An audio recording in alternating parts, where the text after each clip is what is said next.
Hello, this is Chris Coffey, Instructional Technology Coach, and I'm excited that Bamberg School District 1 has updated to Google Enterprise for Education. There's a lot more security and admin controls that will make us a lot more efficient as we move forward.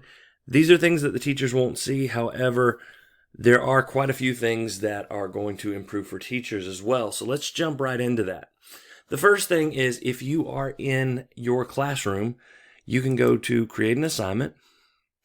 And you're going to notice that check originality or check for plagiarism, the originality reports no longer limit you to 5. You won't get a warning saying you have 5 or 4 or however many left. And I had some teachers that were really excited about using this, and then they realized, oh no, I only have 5. I've already used 3.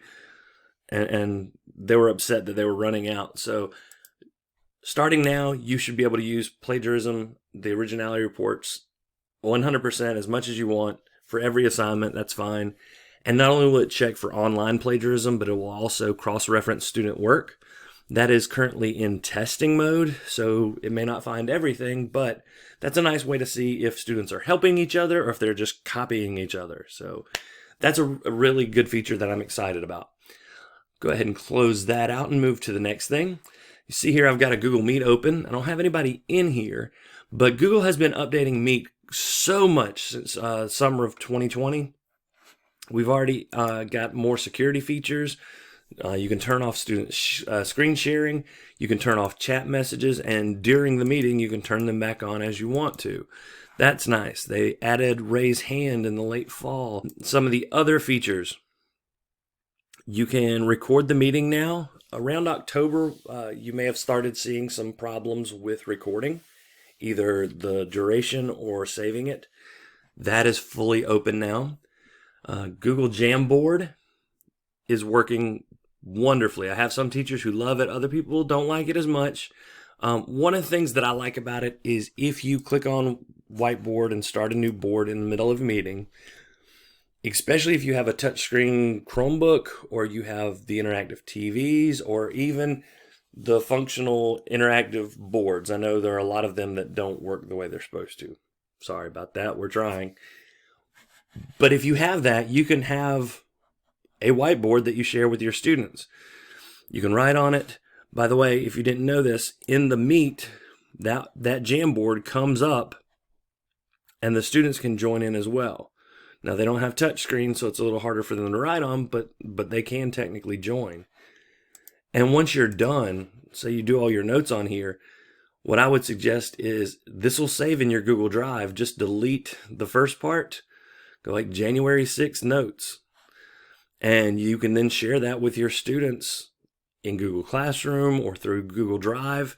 It's a wonderful feature that, although there are other programs out there that do similar whiteboard activities and writing and stuff, it doesn't necessarily give you the same options to share. So keep that in mind. But that's built into Google Meets now, so that's wonderful. So what we also have is we've added the change layout. If you didn't know that, you can increase the number of people in the tile up to 49, so a 7x7 grid. So that's really good if you have a big class. And change background has been extended further by not only having blurred backgrounds, which they've had since the fall, but they have also added background images. So we have that as well. The biggest thing, however, is when we move to Enterprise, teachers should have started seeing this probably just before the break. And these are activities that you have access to. So the first one being breakout rooms. You have your main call, but you come up here and you set up, this is where everybody would be. I only have myself in this meeting, but I would have all my students listed below. I can come up here and click on breakout rooms. I can create as many as I want. And then I could manually drag my students to whichever breakout room, whichever group. If breakout room is a confusing term for you, just breakout is a group. So you want kids to work in smaller groups. You can go ahead and set the timer for how long you want them to work for. Or you can go ahead and just randomly shuffle everyone into a group. Now, it's not going to work for me because I don't have any students. But then you start by opening up the rooms. And as a teacher, I can go from this main call. I can say, okay, I want to join breakout room 1. And now I'm only working with students in group 1.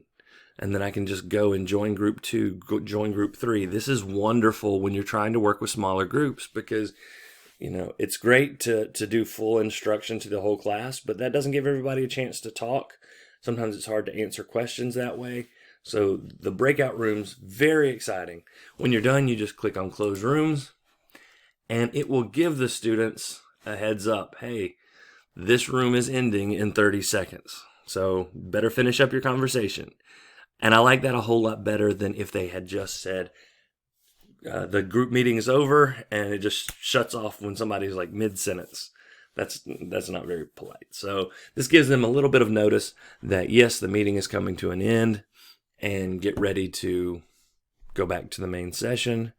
Got a few more seconds here. And there we go. We return to the main call.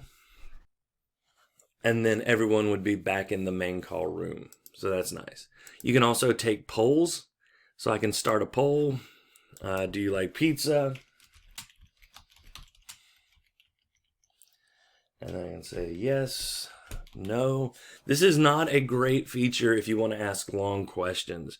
Now, if you have them written down, typed out someplace else that you can copy and paste, might work. So you could do a quick check for understanding. But this is a good way to just get an idea. Hey, do you agree with this? Do you not agree with this? What do you think?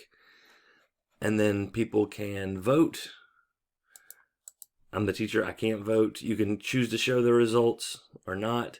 You can delete it. You can end the poll. Whatever works for you. When you're done with the meet, you will see you'll get a Google sheet. And so notice it has the time of the meeting, the code, and the poll results. So it would give you everybody's name and how they responded to the question. So again, if you have the question already typed out someplace that you can copy and paste it, I think it's wonderful. Other than that, just quick little opinion, good way to get a feel for your class. The last one is Q&A. If you turn this on, this is kind of like a more organized version of chat. So if you allow questions, students can go there. They can ask a question.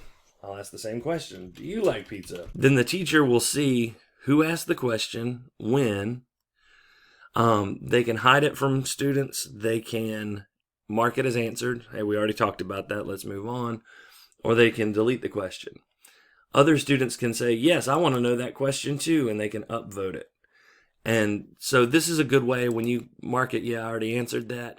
You'll have a list of questions. Now, in Google Meets, this is going to be useful because in a chat, it's really easy to accidentally skip somebody's question or to, forget that you've already answered it. This just helps you as a teacher kind of stay organized as to what you've answered. So I like that. And just like the polling question, when the meet is over, you get your question, who asked the question, the time they asked the question, if there were any upvotes, was it answered, did they delete it, did you clear it, did you hide it? So you can kind of go through, and if you start seeing a tendency for specific types of questions, that might help you in your instruction. I think it's neat. I don't expect everybody to check this sheet out every time, but it's there. So it's an added function or feature for you. So I'm excited about it. And hopefully it'll be stuff that you're able to use and get some benefit out of. Inside of Meet, that's about it. The last thing, though, is something a lot of teachers have asked for since August, and that is a meeting attendance report. So some teachers are actually using a extension. You do not have to use an extension anymore for Google Reports. What you can do instead is just wait. After your meeting, you should get an email that has the date, meeting attendance, and then you'll have your name, email, duration, time joined, time exited. This is brilliant. It doesn't just say if they're here. It lets you know specifically how long they were there and what time frame. So this is something good. And if nothing else, it's just easy way to go through and take attendance. So that's probably the last feature I'm going to cover right now. There may be a few more things coming down the line, or you might see a few other changes. But I'm excited about these things because every feature that gives you another option, I hope will make your instruction even better and make your job just a little bit easier. So hope you enjoy these. If you have any questions, as always, please feel free to email me. And thank you so much for watching.